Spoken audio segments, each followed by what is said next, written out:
Good afternoon, everyone. Welcome to the City Club of Cleveland. I'm Rick Jackson, host and producer of WCPN's Morning Edition. Pleased to be here today at the City Club with John Nottingham and Bill Nottingham of Nottingham Spirk to discuss their success in innovation and design. This is going to be a great hour because how many people at the City Club bring props? They brought props. Here's the thing, they are quiet. It's a company that does not toot its own horn, neither do these men. If you're not in the consumer products design world, you probably don't know them. Well, we here in Cleveland probably do. But over the years, ever since 1972, when John and his co-founder John Spirk graduated from the Cleveland Institute of Art, turned down jobs in Detroit, and started working out of an East Side garage, which we'll see shortly, Nottingham Spirk has put quietly its imprint on a surprising range and list of products that you probably know. Did you use a spin brush this morning to clean your teeth? Thank these guys. Got a dirt devil or a Swiffer? Sweeper vac? Thank these guys. If you've watched a child endlessly playing with a Little Tykes or a Step 2 toy, you see where I'm going here, right? Today, Nottingham Spirk holds roughly 1,000 patents. I'll say that again, 1,000 patents. Go ahead, it's okay to blush. They've generated $50 billion in sales for industry-leading businesses and fast-growing entrepreneurial firms. They've done all of that from the Nottingham Spirk Innovation Center. We all know where that is, right? You don't? It's right here in town. A couple hands went up. Located in the former First Church of Christ Scientists, just up the hill from Little Italy. Looks out over Case, beautiful campus there. News to you? Not surprising if it is. A February 2014 article on Forbes.com called Nottingham Spirk the most successful inventors you've never heard of. Today you'll get the chance to hear from product designers that span 2 generations on innovation and consumer product design. Please join me in welcoming the father-son duo, John and Bill Nottingham.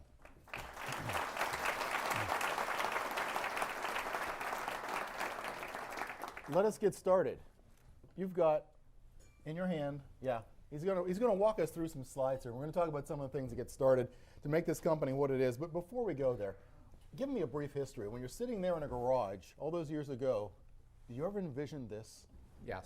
Yes? Yeah. See, that's an innovator.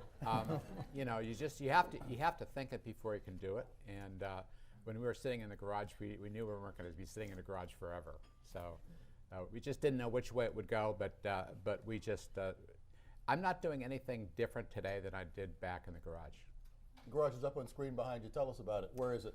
Well, it's in University Circle. We loved the University Circle ecosystem with all the great institutions there, and we thought we ought to start there. So we found a garage, and it was all we could afford, and we just started there. And we just started innovating for companies big and small, and just started. We didn't know where they would go. We just knew that if you do innovation right, and you have an ecosystem that makes sense, you have an environment that's conducive to innovation, and you have an open mind and a sharing, flat organization, you know, there's no limit to what you can do.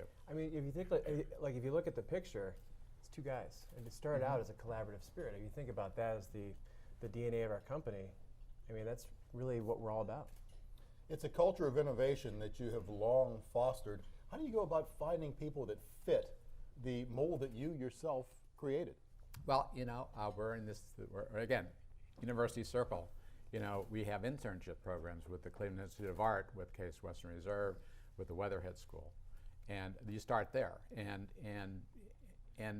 some of the students that work as interns, and you know, they like what they see. If the chemistry's right, and it just sort of evolves. You know, it's funny, we get these companies like Panasonic, we get these companies that are world-renowned, and they say, where do you get all of your talent? And I mean, we can't lie, it's mainly from Cleveland. I mean, Cleveland, Columbus, Cincinnati. I mean, really, if you look around our talent pool, it's all local, for the most part. Or people that moved out west and came back home. So. Next picture, what do you got there?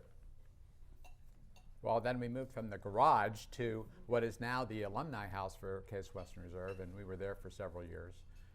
And this was another innovative environment, and we evolved ourselves to sort of outgrow this. And when we were outgrowing it, we were looking, okay, what is the next thing? I just happened to go to San Francisco when they were building Pixar. Pixar was designed by Steve Jobs. It's called the Steve Jobs Building. And it was designed for collaboration. They have this is a picture of it here.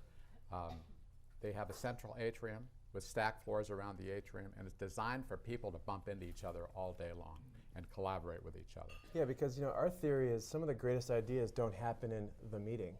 It'll happen in conversation when you're getting coffee or when you happen to be walking by asking what someone's working on. So having that open environment, it really allows us to make it real fluid. And so after that, we were looking for, well, where do we grow? We wanted to stay in University Circle. Didn't know if we could find anything that could occupy our design and our insights and our prototyping and engineering. And you have to be creative. So we see this church, this Christian Science church, that was available. And it doesn't look like Pixar, but it acts like Pixar. So it's got a central atrium. It's got stacked floors. It's 5 floors. Everybody bumps into each other all day long. And it just made sense to us after being inspired by Pixar. And boy, has it worked to stimulate innovation. And it's funny, a lot of companies would say, well, what do we do with that organ? We celebrated it. We hooked a computer up to it. You could play whatever song you want. You could download the Batman theme song. You could download Phantom of the Opera. And we celebrate it. Yeah, we had the heads of Coca-Cola. We're playing Things Go Better with Coke. I mean, it's that kind of thing. Now, being innovators, of course, they tried to feed me a line that this is all divine inspiration, but I wouldn't go there. But still, you've been able to use the building in a way that it never could have been perceived or conceived when it was put together. Right, and I think this is almost a metaphor for Cleveland. We have great infrastructure like this building, but we have to reinvent ourselves. And we invented this in Cleveland. We have to reinvent all these wonderful things we have here. Continue on. And of course, the great industrial designer Victor Schreckengost, who was your mentor. Sure, I mean, we were both blessed to have his inspiration, and it was really interesting to see what he did by what he did and how he looked at designing for the masses, bringing the price down so that everybody can afford. Children of the 50s and 60s all had Victor's pedal cars, for instance. Who else did? Right. Come on. Yeah, okay. I remember hearing a story from Victor where he said driving from his house to school, he would see 37 different things on the way in. That he did. That he created. Yeah. Right.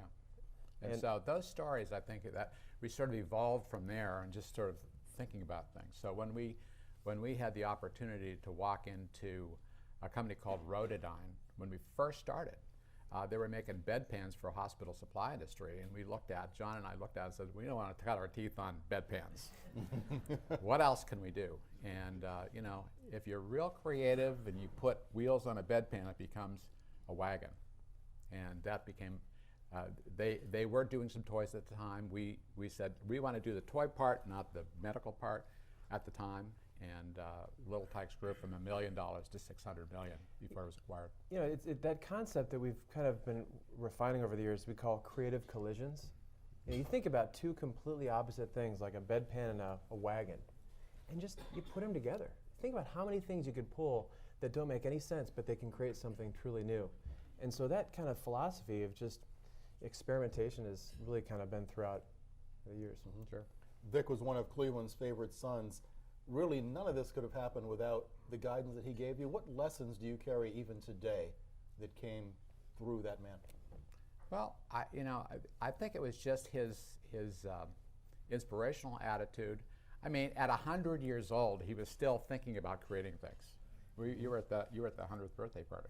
Yeah, he came to my BFA. He actually was the first one to ask a question, and he literally told me, he said, "You know why I asked that question?" And I said, "No." He goes, "Couldn't think of anything. I just wanted to say something to break the silence." And then after he said something, people just started talking, and it was really funny. He just has that great personality. The moment demanded, and he filled. Yes, and that's where right. you guys are today. That's it. Continuing, of course, that was the 100th. He was given the National Medal of Arts with President Bush there. Yeah. Right. So, Spinbrush. This is one of the most famous. Why? Well, again, it's always looking. We look around for we will walk into stores, and we'll not look at what's there, what's not there. Mm-hmm. And we saw a gap in the marketplace where the manual brushes were in the $5 range, and electric brushes in the $100 range, and wondered why everybody knows that electric toothbrushing is better than manual. And only 1% of the Americans were brushing electrically. Why? It was too expensive. So why not do an electric toothbrush for a manual price? And so the spin brush was launched. And well, let me ask you a question. Raise your hand if you've ever used an electric toothbrush. Okay, look at this. Look at this. Before spin brush, if I asked that same question to an audience like this, 2 people would raise their hand. That's the impact of spin brush. And so we've made hundreds of millions of them. We've, it's better for oral care. We've had this little piece of affecting the oral care of adults and children, actually in 37 countries. And you know what's interesting about the spin brush is that how many people have heard of the spin pop, the spinning lollipop? I think I've seen one, maybe. Yeah, there's been lots of spin pops made. Well, that was the precursor to the spin brush. So his whole theory is that we wanted to clean up the teeth, right? And what was interesting about the spin brush is that you may not know, the same investors and team developed this little guy. So it started out from... Tell the radio audience what you're holding up. I'm holding up a Schick Hydro 5 groomer, and it is, it's the one innovation in shaving that wasn't adding a blade. And the idea was that you put an electric trimmer for guys like me that have facial hair, but then also want to shave. And so, basically we said, let's try to create things that are bringing the price down and also bring innovation. So, this is kind of, you can see the pattern of things. You touched on the whole idea that you do things to fix products that are too expensive, but that's not the only driving force. You do things to improve, really. Yes, you want to have people be delighted. We have a focus group facility in our building with a 2-way mirror, and we like to have consumers. The consumers we're thinking about in there, we want to go eyeball to eyeball with them, and understand their body language. What they say, what the twinkle in their eye, and we want people to love these things. I had this theory the other day. I was just thinking that anybody heard of Dollar Shave Club? It's they're disrupting Gillette, and I think Gillette now is a monthly sales model or something. And they disrupt because of a price point, but I'll bet you they didn't disrupt Schick because they have innovation. So the thing is, even a cheaper razor doesn't have this little bit of innovation on the bottom. So innovation still trumps price if you think about it from that perspective. Yeah, and one of our 1,000 patents is that, an electric trimmer on a wet shaver, so nobody else can do it for 17 years. Even Gillette had to create one. They have to remove a head and put the other head on. Right. Talk about this 1,000 patents. You never start out thinking, I'm going to have 1,000 patents. No. I'm going to be another Edison. No. But it happened gradually. It happened in a burst. Well, we collaborate. We're all about collaboration. We collaborate with our clients. We assign the patents to our clients because they're the ones that get value for it. And it just happened because when you do a significant innovation, you want to protect it because you have higher margins and you have longer life. The spin brush line, 43 patents, including the Try Me package. And then we got that. I'm just saying. And the inspiration came from toys. I was about to say, Try Me packages are all over the place. Try Me package for a toothbrush. Okay. That was many of you know in the patent office, you ask for the world, okay? Mm-hmm. They don't give you the world. You go back and forth with the patent office, but then say, okay, we want Try Me package for toothbrushes that's never been done before. And the patent office says, okay, and you got it. So you're focused, laser focused, really on each individual patent. That's correct. And it's not the be all and end all. We're not all about patents, but it just happens. One of our clients, when we moved into the building, gave us a gift. What did he give to the guys that are doing innovation? They gave us an archival signature of Thomas Edison. And his group, 100 years ago, was sort of like our group. They had 1,093 patents. That's a historical number. Well, we're almost to 1,000, so we're going to beat them. So 2017, 18, oh, yeah. right there? We're there. Good to know. Right? Get back to work. Because one day he's going to walk away and it's on That's you. it. Okay, what else you got here? I think I know where we're going. Oh, I didn't know where we were going. Yeah. Okay, the lawn fertilizer. What's special about this? How do you reinvent dirt? You think about it. I mean, You have children. that's right. So how do you reinvent dirt? And so the key was Scott Snap they are the kings of dirt. I mean, they're the kings of seed, fertilizer. They're 90% market share. How do you reinvent it? You change the game. You change the definition. You change the market. You look at the non-customer. To grow from 90%, you look at where the market isn't. So you have sort of the Keurig K-Cups model. Yeah. The idea of utter simplicity and convenience of literally snapping a bag in, turning it and going. You don't have to be a chemist. And so the price model is different. It's retail different. It's convenient. I didn't grab that on the way up to the stage. Is it fairly lightweight? Anybody can use this? Oh yeah, yeah. This is, you One buy hand. the dispenser, and then you snap it in, and when you snap it out, this intimately connects to the dispenser, just like a K-cup. And you never touch the chemistry, and you just snap it in. The package is patented.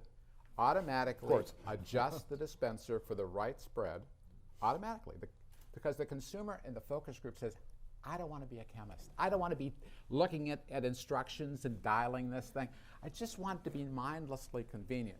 So we did. All you have to do is take this, insert it here, push one button, and you're done. A product like that, is this one of those things where a water cooler, two people bumping each other? Sure. I've got a problem I can't solve. I've got a problem I can't solve. How am I going to reinvent dirt? Yeah. Amazing. Yeah. Continue on. I think I know where we're going this time. Yes, we're going to something that's on stage here, and this is really another area we wanted to go into in the conversation as you reach innovation and medicine into one family. Well, here in Cleveland, we're going to be the medical capital of the world. We are, you know that. Fred DeGrantis is here from the Global Center of Health Innovation. The center part of all this, you've got all this wonderful ecosystem from the clinic, university hospitals, Metro, BioEnterprise, Case Western. I mean, we have all of this wonderful ecosystem in medicine, and Nottingham Spirk didn't want to be left behind. So about 10 years ago, we decided, let's take our consumer expertise and apply it to medical. What could we do? Because medical is going to home healthcare and so forth. And in our institutions, in NASA and all these other places, they all have this wonderful technology, but it's trapped in these institutions. So now, this one is a very important Cleveland story. The Tech Transfer Office of Case Western Reserve contacted us. We have this technology we want you to take a look at. So they brought it over. The person that the researcher from India who created this thing. This vest was 15 pounds. Remember that? Describe the vest. Well, it's like Oh, it's over here. It's right over it's like well, this was actually prior to the original, but it was like putting on a suit of armor. It takes about 40 minutes. It has 252 sensors that you would have to stick on your body, and what it does is an electrocardiogram. So rather than getting a cardiac catheter, you get this. And with a catheter, you get to look at one zone of the heart at the time, and your heart has 4 zones. So if it's not the first zone, it's going to have to be the second zone and the third zone. So with this one, it could do it simultaneously, and it's literally like putting on a vest. So it's like a lot of university technologies, they prove feasibility. They've got some real science behind it, but it's not commercial.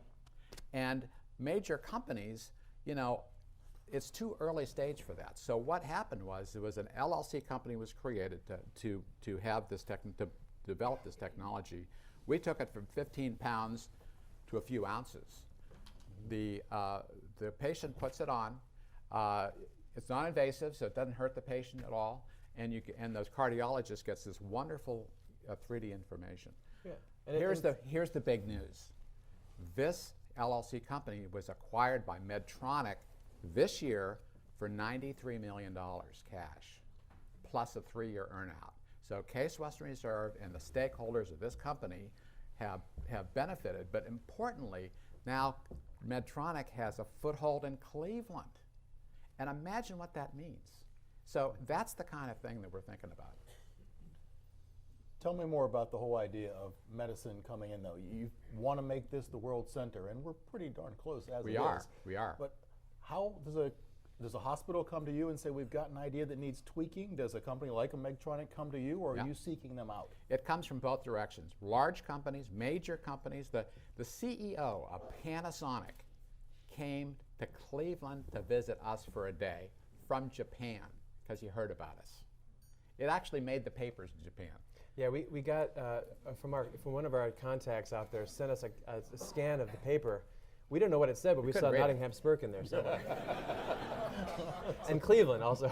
And he spent the day, walked through our innovation center, looked all over, and he said, you know, you guys are very different from us.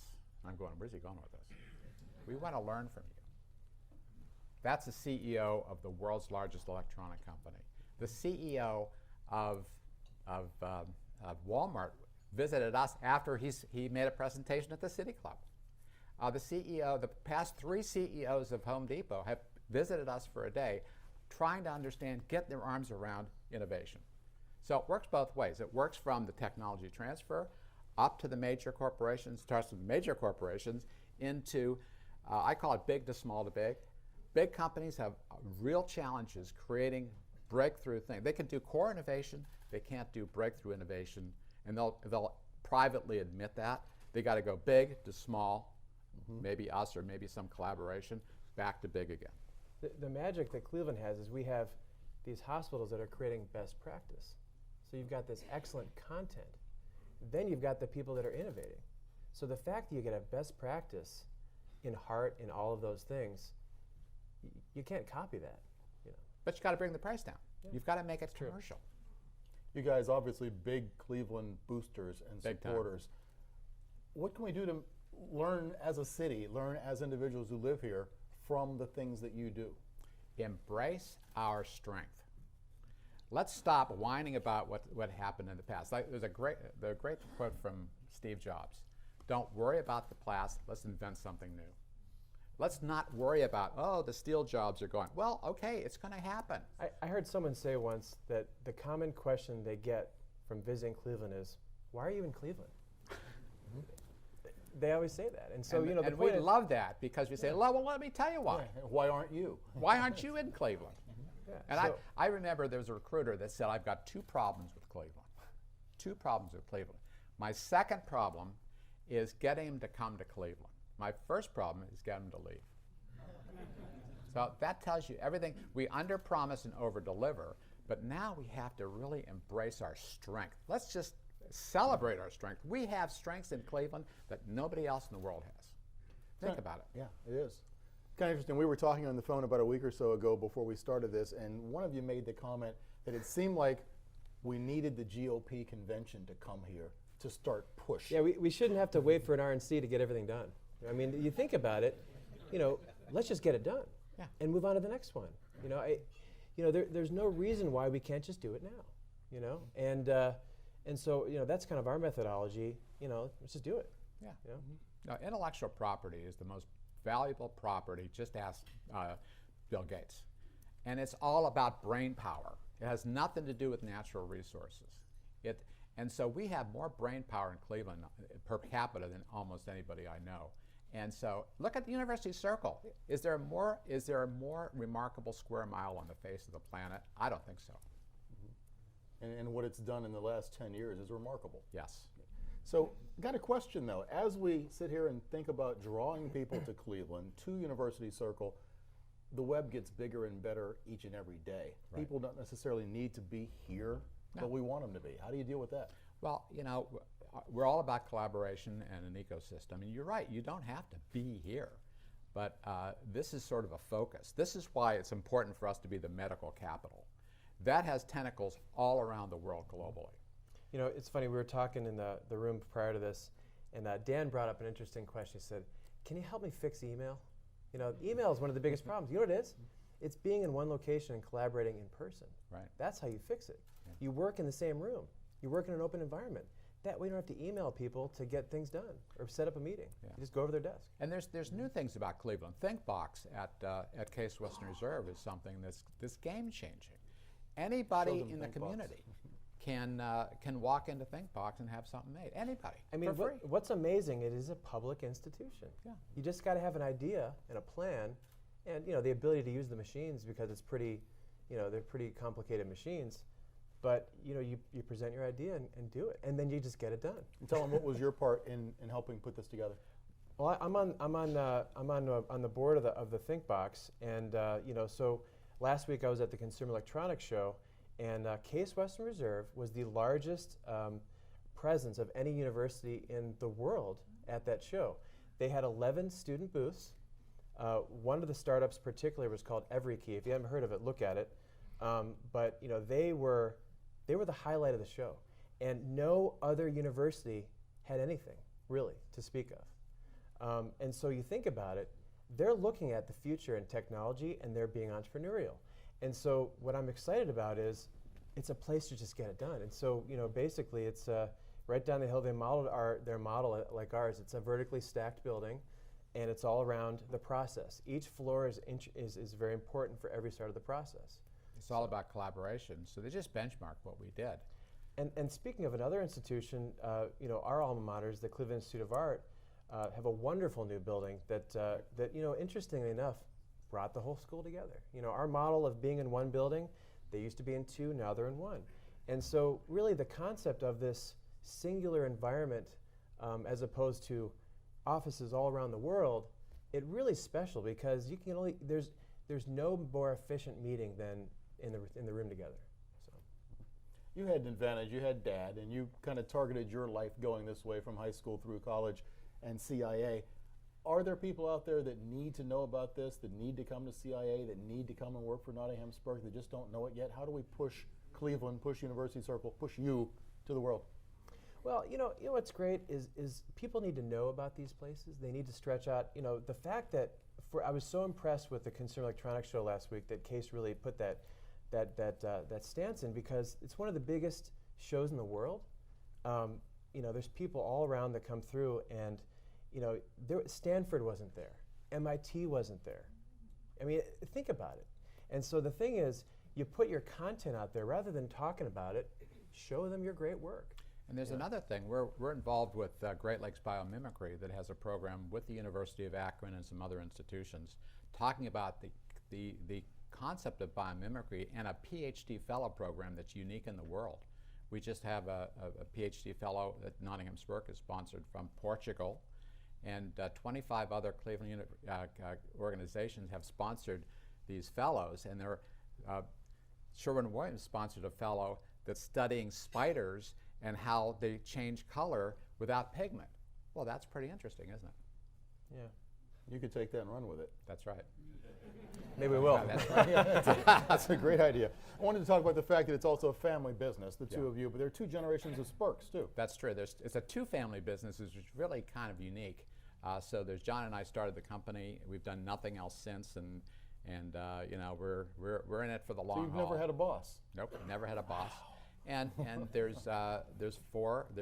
two Nottinghams and two Spirks in the second generation, and I think we've got a couple in the third generation in the daycare center. But what I think is really important to note is, you know, it's a family business, but with the cultural aspect of it, it's a family business. So it's not, we're a very flat organization. We have unlimited paid time off for our associates. We are very accommodating, and we trust our associates' time like they would trust us. So it's a very, you know, we want to get all that extra stuff out of the way so we could create wonderful things. And you know, it's family business. There's 60 families represented in Nottingham Spirk, and they all interact. I mean, it's a pretty interesting, but it is flat.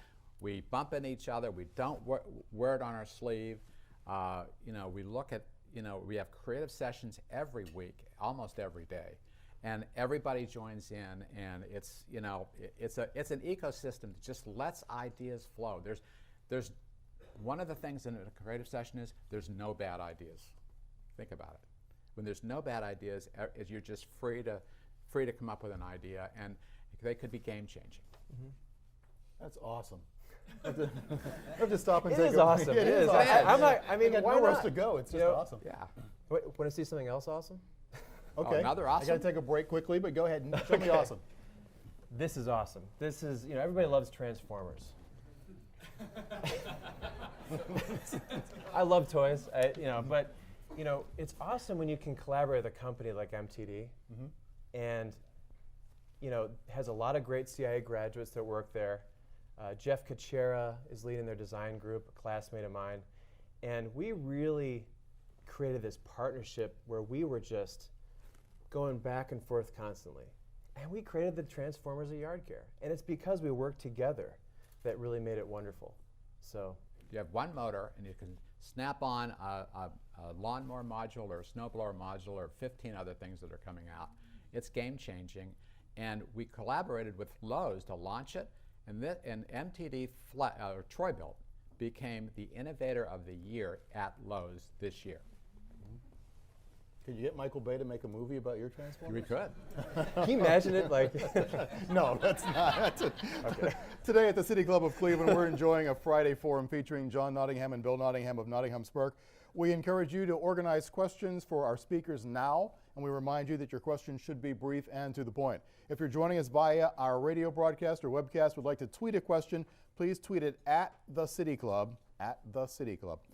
We welcome all of you here and those joining us via the radio broadcast and web stream provided by our primary media partner, 90.3 WCPN, WVIZ PBS, 104.9 WCLV Idea Stream, or one of the many radio stations across the region and the country that carry City Club programs. Production, distribution, and broadcast of City Club programs are made possible by Cleveland State University and PNC.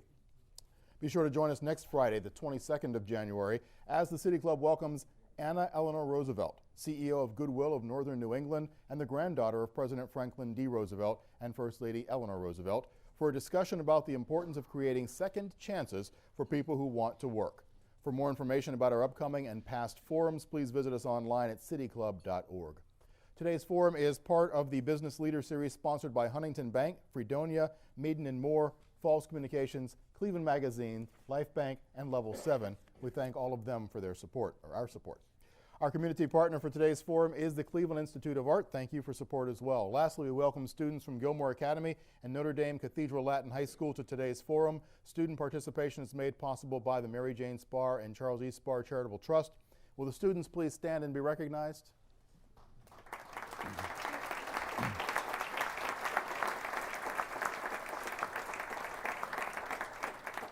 Again, NDCL and Gilmore, thank you. Now it's time to return to our panel for our traditional City Club question and answer period. We welcome questions from everyone, including students, including guests. Holding the microphones today, Director of Programming Stephanie Jansky. Where are you? She's in this corner. And Content Associate Teddy Eisenberg, who's in that corner by the mural. First question, please. Stephanie. Hi, I'm Eustacia Netzel-Hatcher and had a question for you. You said you have your next generation in daycare. And how do you foster innovative thinking in the young generation? I have a couple in daycare myself, so.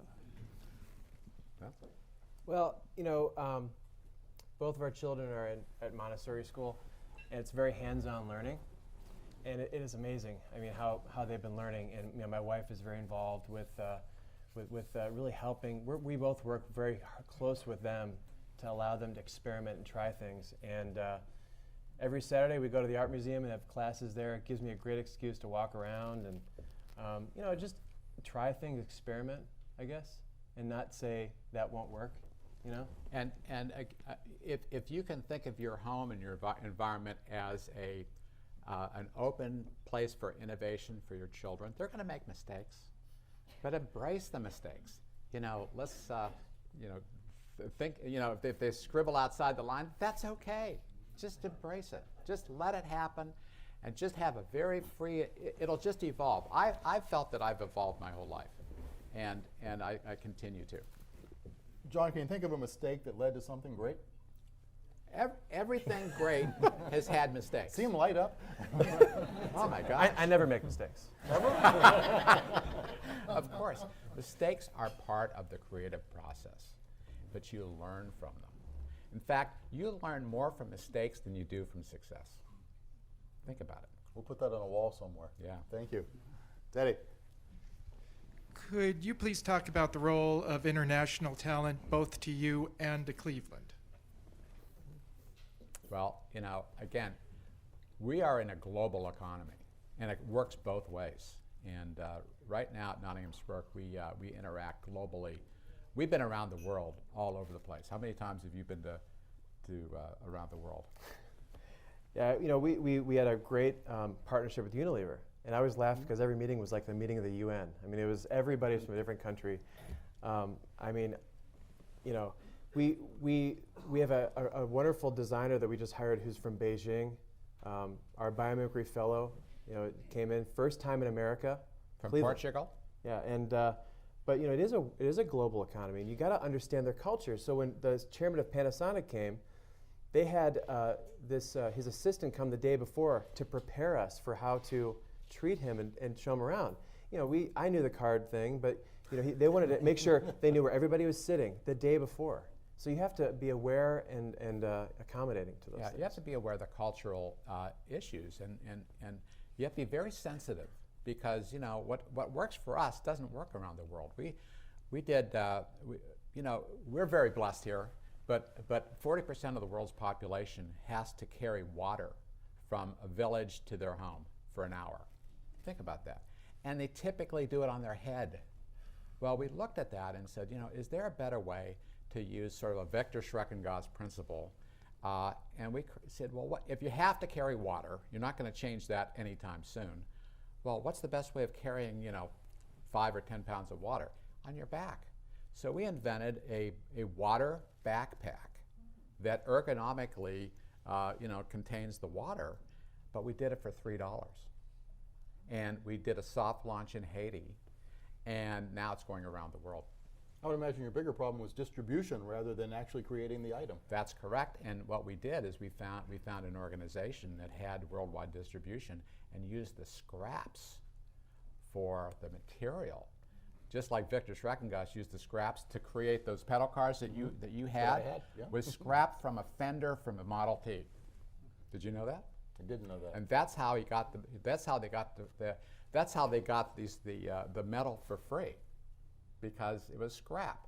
And you fast forward with us in Little Tykes, when we did the football toy chest, they had all this scrap material that they were hauling away. And we said, well, let's use the scrap material, put brown pigment in it, and make it a football, because footballs have to be brown. Became the #1 selling toy chest in the United States. And they started making virgin brown material. Yeah, we had to buy brown material. By Brown. Okay. Next question. So this is all pretty amazing. And you've talked in general terms about your process. So some comes company to you, you to company. So I'd like to talk about that last part in the process. I mean, in the universe of possibilities, how do you all come together and make decisions about what's going to happen? And then just what's the process of the creation? You know, it's very organic. Yeah, unless you're in the environment, I walk in the morning. I got to pinch myself, first of all, to go into this wonderful place. But I don't know what's going to happen that day, because I know my calendar is there. I know people are coming in, people are going out, and all this stuff is happening. But it's an organic process, and we just let it happen. It's really fascinating. And actually, to really simplify the concept, is we call it vertical innovation. A lot of companies do what we call horizontal handoffs, where you've got an insights group that gets the report, and then they hand it off to the designers. The designers say, hey, I got this idea. And then they show it to the engineers, and they say, that's not going to work. So they got to go back, and all these things that happen because nobody's working together. And what we did is we created a vertically integrated building where every program has an insights lead, a design lead, an engineering lead, either electronical, mechanical, biomedical, prototyping lead, a sourcing lead, working all the time together. So every meeting has this cohesive group. In the focus groups, we're talking together, and even talking with the manufacturer. So it's this cohesive process where everybody's has a stake in the game. And it starts with the back. Sometimes it starts with a creative session at the back of the envelope, goes all the way through to the production process, and if it's a retail product, on the retail shelf. And when it gets to the retail shelf, we're still analyzing, does it work? Did it do what we wanted to do? This product over here called Smart Mouth mouthwash just came out this week. It's 2 parts, a 2-part formula, and it's the only mouthwash that's been clinically proved to keep your breath fresh for 24 hours. And it's got a unique package. It just got to keep it separate, and then mesh it together and pour it out. And so now that's on the market. Now, when we brought it on the market, the supplier made the bottle too small, and they had to overfill it. So now we have to make the bottle a little different, and we're evolving it. It's evolving. It's great, but it's a process. And then once it's on the market, we say, well, what's the next generation? What's the next generation? What's the next generation? You just keep going, and you just push it until you can't push it anymore. If I was Ellen DeGeneres, you'd all have a bottle when you leave, but I'm not. You Next get a car, question. you get a car, you get a car. Hello, my name is Julie Brzezowski, and I'm a student from Gilmore Academy. And my question is, in a creative company much like your own, how much does the rational and creative mind blend? What a great question. That's a right brain, left brain, right? Well, you know, one of the things that we strategically did about 6 or 7 years ago is we brought a lot more rational people in. Remember that. I'm somewhat, anyway, so we brought a lot of, to be completely honest, we really evolved as a company. And by doing that, we developed these programs that were cohesive. We started out as a design firm, you know, people that design things and engineer, but we evolved into a business innovation firm. And the important thing about that is design is great, but if it doesn't make business sense, it doesn't make sense. And so it has to make sense to the customer, it has to make sense to the market, the business. There's so many things that have to make sense, or it just ends up on the clearance aisle shelf. You know, there's a lot of great designs out there that are wonderful, but nobody cares because it just doesn't make sense. You know, we're affecting millions of people, and we have a responsibility to have sustainability.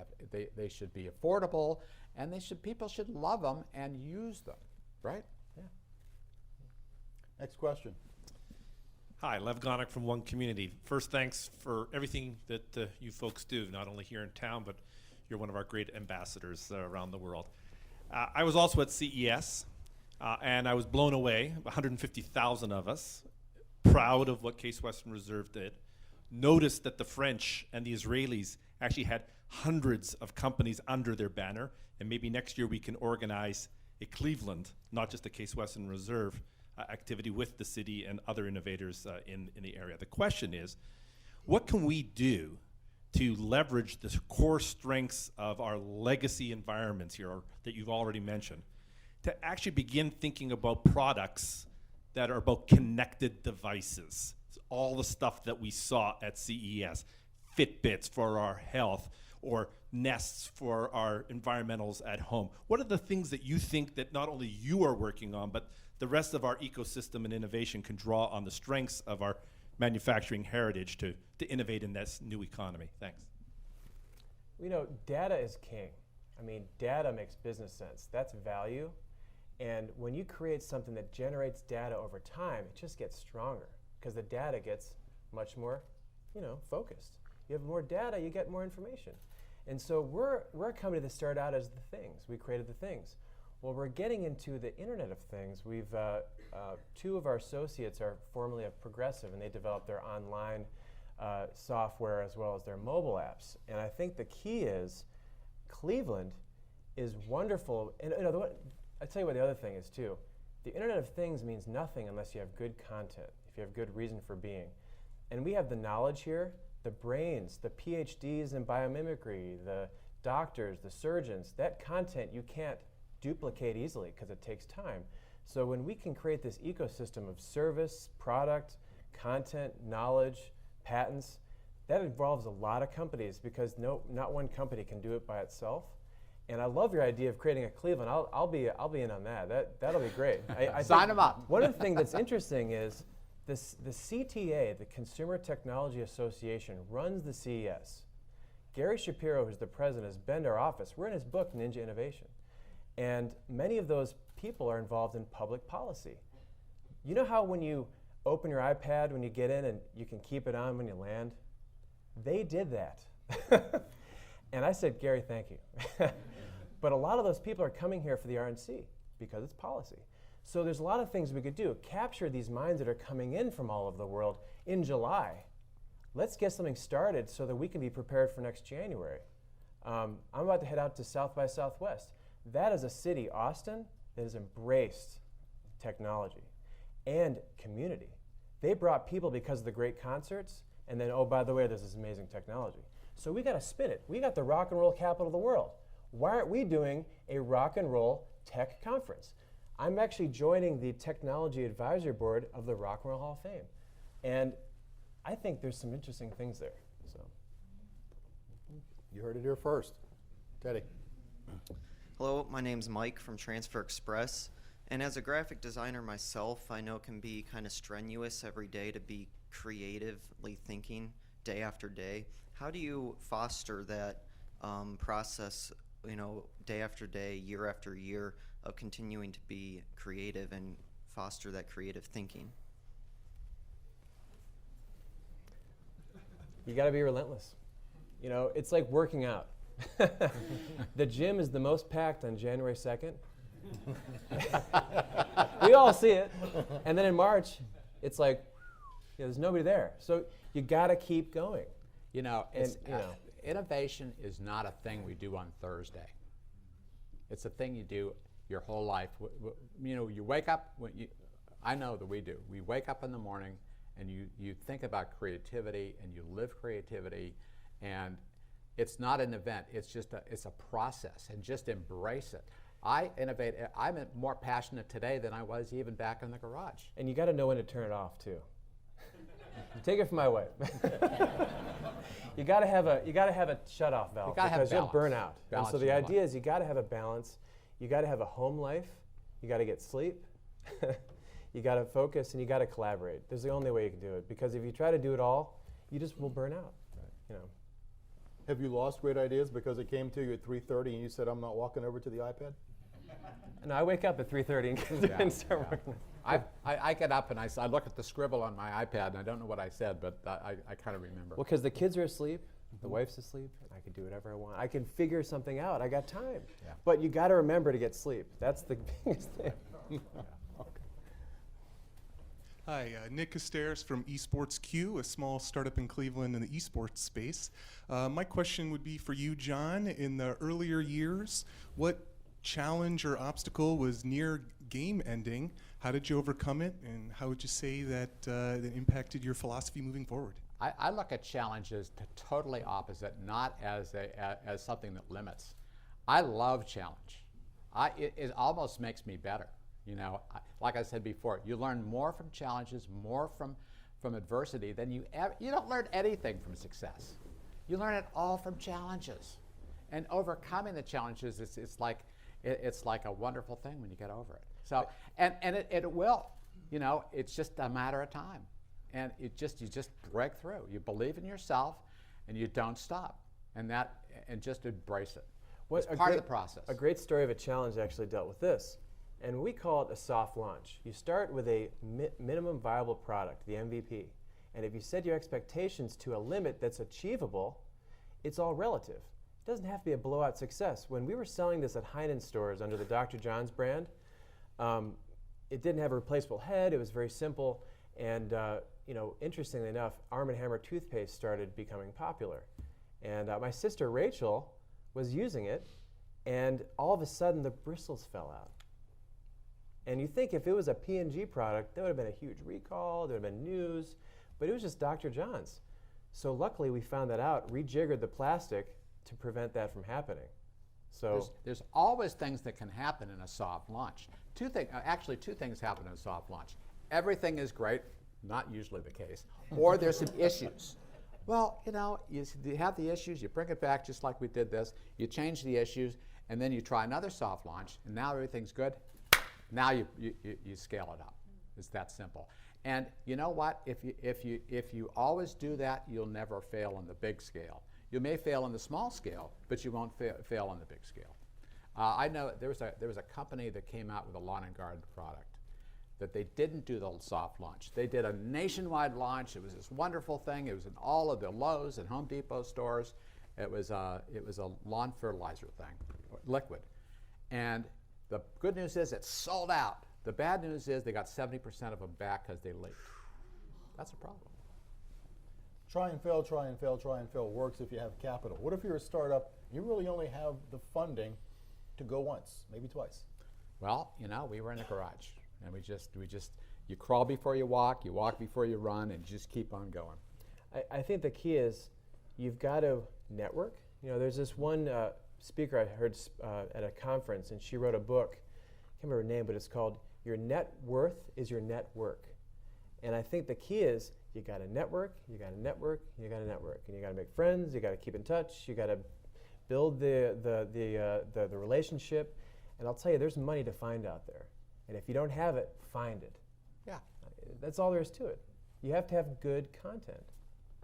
You realize your Twitter handle is in this program, and they're all going to be hitting you.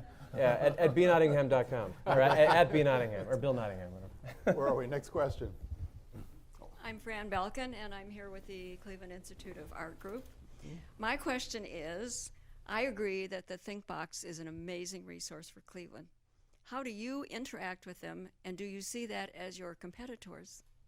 Not totally opposite. Totally opposite. This is about collaboration. ThinkBox is collaborating with the Cleveland Institute of Arts group on an ongoing basis. They're collaborating with us. We love the ThinkBox. You know, you know, you cannot worry about. We don't worry about competition. People say, "Well, who are your competitors?" You know what I say? I don't have any. You know, we're an outlier. We don't. I mean, there are design firms, and there are engineering firms, and there are insights firms, and others, but there's nobody like Nottingham Spirk. And part of ThinkBox, is there some competitive aspects? Sure, there are. So what? You know, you embrace it. You know, it's funny. A lot of people say, "Well, you're kind of like IDEO." We worked with them. We partnered with them on a project, Yeah. the ViewRay MRI machine. And so, you know, competition's relative. I think it keeps you going. It keeps you excited. I think, for what it's worth, a lot of the new talent will be coming out of it.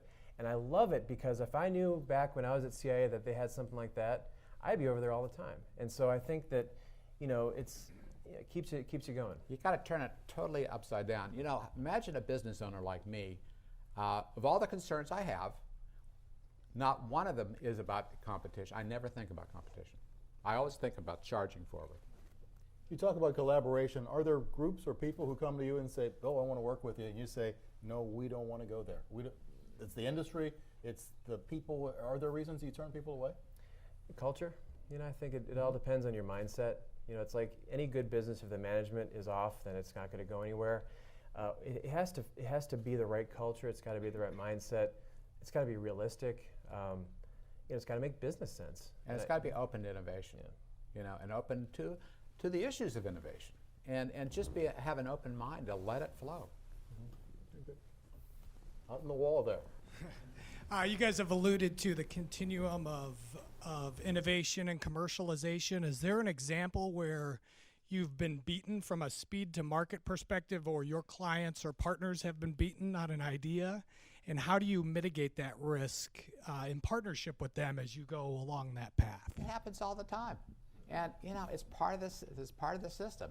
And you know what? If you have a setback, you regroup and you try something new, and eventually you succeed. You know, it's amazing. It's that simple. When you think you have like this really amazing, unique idea, Google it. Somebody else does too. It's about how you spin it. and the other thing is, when we do a patent, we do a patent search. If you want to be humbled, you think you have this wonderful idea, you do a patent search, and you find out 500 other people have the same idea.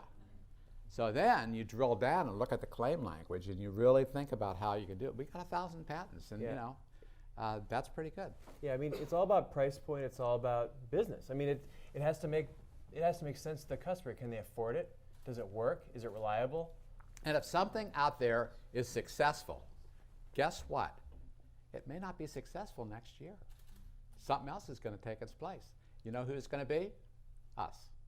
Yeah, timing is crucial. We have time for one more question from each side. Teddy, what do you got? We've actually been getting a lot of Twitter questions, mostly about working for you, actually. But to take a substantive one, Michael Barron would like to know, he says, you know, aren't product life cycles getting shorter? So how does that impact the innovative process? We love it. I mean, it just makes our whole world more exciting. Because, you know, everybody asks me, what's your favorite product? You know what I'd like to say? The next one. You know what's exciting about that is you look at apps. One of the things you notice, you always go to the app button and there's always like all these numbers that say you got to update. We're into this update culture now where we're always updating our apps, and it's exciting because of these new features are coming out and whatnot. So embrace it. Embrace the idea that building a business where you can completely add new things, to add features, to build it, to transform it, to make it modular. I think it's exciting. Yeah, I mean, when a product comes out like SmartMouth, I'm already thinking about what's the next generation and what are the ancillary products and what are this and what are it's going to start and then just go. Last question.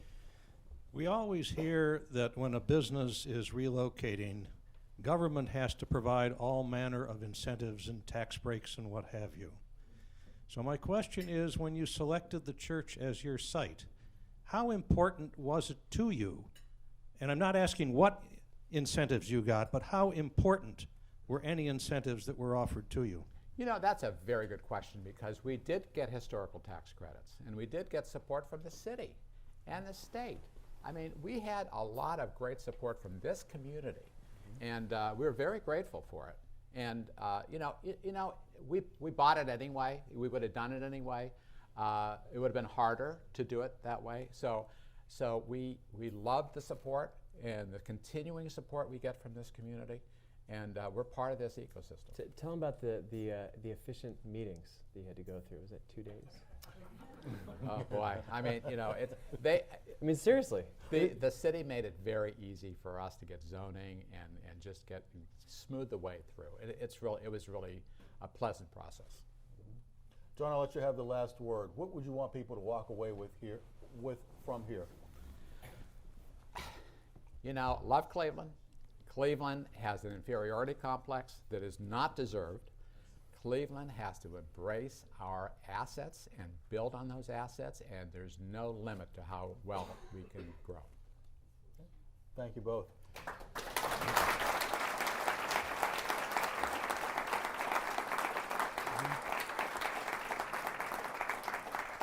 Today at the City Club, we've been enjoying a Friday forum with John Nottingham and Bill Nottingham of Nottingham Spirk. Thank you, panelists. Thank you, ladies and gentlemen. This forum is now adjourned.